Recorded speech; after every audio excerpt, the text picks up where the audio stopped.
지금 상황은 이미 좀 많이 반영이 됐다고 보시면 될 것 같아요.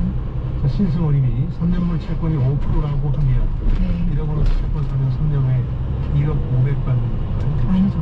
매년 5%죠. 매년 5%니까 네. 3년이면 다른 거죠. 네. 계산해 보실 수 있겠죠. 그리고 5381번님은 연금신탁 채권형에 10년 넘게 가입해서 한 1억 원 정도 운용 중인데 이런 금리 인상 시기에는 주식형이나 혼합형으로 바꿔야 좋은지 궁금합니다. 이게 어떻습니까? 그러니까 연금신탁인데 이제 채권형이라는 네. 말씀이죠. 네. 사실 채권형으로 지금까지 하셨으면 사실 별로 좋지는 않아요. 그렇죠. 좀 굉장히 지금 돈이 쓴다는 건데 오히려 더 실착이 될 수도 있고. 근데 이제 본인의 그 주식은 사실은 뭐 지금도 주식도 많이 빠지긴 했잖아요. 그러니까 뭐 길게 보면은 나쁘진 않을 수 있어요. 수익은 당연히 좋아야지 정상이죠. 채권보다 당연히 좋아야죠. 그러니까 그럴 수는 있긴 한데 결국은 그거 변동성을 감내할 수 있는 문제인 것 같아요. 채권 시장에 투자하느냐 마느냐를 결정할 때 지금 같은 상황에서 네. 가장 중시하는 기준이나 데이터는 뭡니까? 그러니까 미국이 기준금리를 더 올리느냐 혹은 인플레이션이 얼마까지 가느냐 뭐 이런 것들이 또 따지는 다른 요소가 있습니다.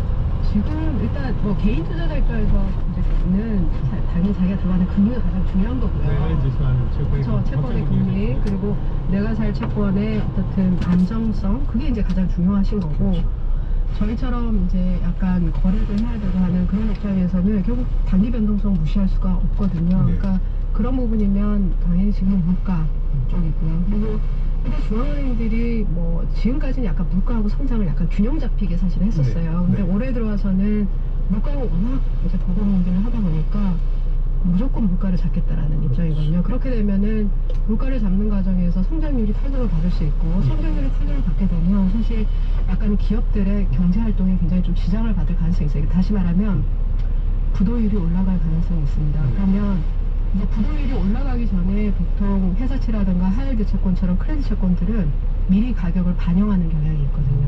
사실 그래서 그런 어떤 물가 부분 그리고 물가를 잡는 과정에서 경제가 어떤 양상을 보일까 하는 부분, 그러니까 경기 침체 신호죠 사실은. 그렇죠. 그 부분에 대해서 가장 우려를 하고 있는데 사실 지표도 굉장히 빠르게 꺾이고는 있어요. 그러다 보니까 주식도 그렇고 채권에서 이런 그런 부분을 이미 반영을 하고 있어요. 그게 잠깐 해보니까 우선 내가 채권을 그냥 보유만 하겠다 거래를 안 하겠다 네. 저희 노출 얘기하시고 4% 5%만 넣겠다 이렇게 하는 분들 입장에서라면 은행 이자하고 비교할 때 기업이 됐든 이 발행 주체의 위험성을 따지게 된다. 그게 네. 이제 위험 스프레드고 네. 그러니까 위험도에 따라서 이자율이 달라집니다. 예를 들어서 제가 기억나는 건 배우가 망하기 전에 엄청난 고금리 그쵸. 채권을 발행했잖아요. 네. 배우가 만약에 망하지만 않으면 이 채권은 부자가 될 수도 있는 그렇죠. 상황이고 네. 그 위험과 거기에 얹어주는 확정금 이 관계를 보통 사람들이 어떻게 봐요? 유명한지 여는 잘 모르잖아요. 예전에 동해안 사태도 생각이 나는데 그쵸. 네. 어떻게 이걸 파악해야 됩니까? 어디 뭐 자료가 있습니까? 아니면 그 부분에 대해서 약간 이제 개인들이 사실 파악이 좀 쉽지 않으니까 그렇죠. 그거로 이제 가이드라인을 주는 게 신용 등급이에요. 사실. 그래서 기업의 신용 등급. 네, 저 신용 등급이란 이름으로 마이너스로 S&P를 구할 그 신용 평가사들도 있고 그래서 그걸 보면 우리가 통상 볼 때 투자 등급이라고 하는 불확률이 거의 없습니다. 사실은. 그러니까 S&P 200이죠. 우리나라하고는 약간 평가 체계가 좀 틀리긴 해서 그러니까 우리나라 기준으로 은행채는 한국에서 평가를 받을 때 트리플 A예요. 트리플 A 그렇게 되는 건데 그래서 S&P나 무리수 현실적으로 돌아가는 우리가 아무래도 다른 쪽 인물을 보게 되고 등급이 AA 정도가 많습니다. AA, 약간 디스카운트 되고 코코 같은 경우에는 보통 마이너스 그리고 약간 아시겠어요? 은행들이 보통 이제 일반적으로 가는 은행채라고 하는데 은행들이 단기적으로 돈을 합쳐야 되는 자본을 합니다. BIS 예. 비용 같은 거. 그런 거에 어떤 관리상 목적으로 해서 약간 주식으로 향후에 문제가 생겼을 때 전환 가능한 채권을 발행해서 그걸 이제 저희가 코코라고 이름을 줄여서 그러니까 그런 채권 같은 경우는 일반적으로 봤을 때 예금이라던가 일반 은행채보다는 후순이에요. 후순이다 보니까 금리를 조금 더 쳐줘야 되겠죠. 줍니다. 그래서 일반 은행채가 갖는 등급보다는 코코라고 하는 형태로 그런 형태로 채권을 발행을 할 때는 시장 등급이 더 당연히 후순이니까 떨어지게 되죠. 그래서 금리가 좀 더 높아요. 그래서 뭐 국내에서는 이제 뭐 국내 등급으로 생각해요. 굉장히 높기는 한데 해외 등급이 크면 그래서 해외 등급 기준으로 할 때 우리가 하는 더블 이상보다는 조금 아시게 되면 특히 뭐 트리플 A는 그렇게 보조하는 하는 문제가 이거나 살리고 있는 것들이 사실은 뭐 저등급이 아니에요. 근데 고등급 채권은 한전채로 트리플 A가 그래서 그런 채권들이 우선으로 주는 것도 많이 있거든요. 크레딧 스프레드에 대해 설명 자산단한 공사가 있었는데 설명이 어느 정도 되는 거죠. 그러니까 추가적으로 다음해야 될 위험에 대해서 발행 주체의 신용 문제 다른 나오고 그에 대해 시장을 얼마나 그러냐의 차이인데 최근 질문이 몇 개 올라와서 제가 여쭤보고 싶은데 궁금치라는 게 있어요. 중소기업에 잘 조달하기 위해서 기업에 조달하면 그게 당연히 투자니까 예금자 보호 대상은 아니고 근데 증권인데 아마 참고해서 많이 권하는 거예요. 질문이 집중되는데 정부가 어쨌든 최악의 상황은 보장하는 거니까 네네. 정책 자금 용도가 있는 거니까 이런 경우는 만약 내가 이걸 투자로 결정할 것인가 말 것인가 할 때 안전하다고 보면 금리만 보면 돼요. 금융제로 가면 금리만 보면은 될 것 같아요. 그러니까 중금채를 상환 못하는 상황이 발생합니다. 그거는 국가부도 사업이라고 봐야 되는 거거든요. 그리고 사실은 일단은 중금채 지금 은행에서 파는 게 달러채가 아니잖아요. 달러채가 아니고 원화채라고 생각하면 부도는 별로 없죠. 한국은행에서 돈을 찍어내는 거. 근데 아까 말씀드린 이제 달러채 같은 경우는 우리가 부도를 낼 수는 있어요. 외환보유고가 바닥이 난다는 거. 그러면 우리가 달러를 발행할 수 있는 권한이 없기 때문에 그러니까 그런 경우에는 사실 약간 더 일반 원화채와에 대해서 부담이 높긴 하죠. 근데 일단은 부도환까지는 생각 안 하셔도 되지 않을까. 대충 시중에서 많이 거래되는 거는 그걸 고려할 필요는 없다 그런 말씀이시죠. 그러니까 금리를 주로 보고. 그쵸. 근데 이제 일부 옛날에는 사실은 좀 있었잖아요. 몇 개 좀 약간 좀. 그 안 좋은 기억이 있어서 채권 시장에 대해서 부정적 인식이 아직도 남아있어요. 그런 게 있어서. 근데 약간 그냥 등급으로 치면 트리플 A 정도. 그러니까 중금채가 트리플 A예요. 그래서 트리플 A 정도 되면 사실은 약간 부도환율보다는 금리랑 그리고 본인이 어떻든 간에 채권을 이제 1년짜리 들고 갈 건데 3년짜리 들고 가고 그리고 자기가 이제 거기다 수익을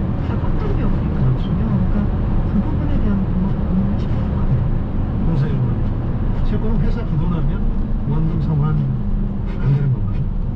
이게 뭐 채권마다 다르긴 한데 이제 그 원금을 상환을 하려면 결국 그 회사가 자산을 많이 가지고 있으면 그러니까 빚을 그러니까 채권 빚을 낸 거거든요. 그렇죠. 빚을 갚을 만한 자산을 가지고 있으면 사실 다 날리는 건 아니에요. 근데 통상적으로 투자 등급 같은 경우는 통상적으로 우리가 일반적인 경우에는 사실은 뭐 상당 부분은 다 받을 수는 있습니다. 시간의 문제지.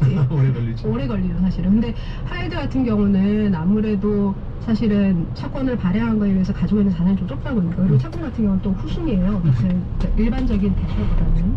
그래서 뭐 공식적으로 나온 숫자로는 회수율이라고 우리가 보통 얘기를 하거든요. 부도가 났을 때 받을 수 있는. 근데 미국 기준으로 봤을 때 하이드 채권들은 회수율이 한 20에서 40% 정도. 그리고 잠깐 설명을 좀 드려야 되는 게 이름은 고수익 채권인데 그러니까 말을 바꾸면 고위험 채권. 고위험 채권이죠. 약간 그 신용 등급이 낮은 걸 이렇게 몰아서 투자하는 게 1980년대 미국 월가에서 유행하면서 지금 이제 금융상품이 된 건데 그러니까 이제 원금 회수율이 상당히 떨어지는 거죠. 대신 수익률은 높아지는 특성을 가진 거기 때문에 따로 설명을 드렸고요.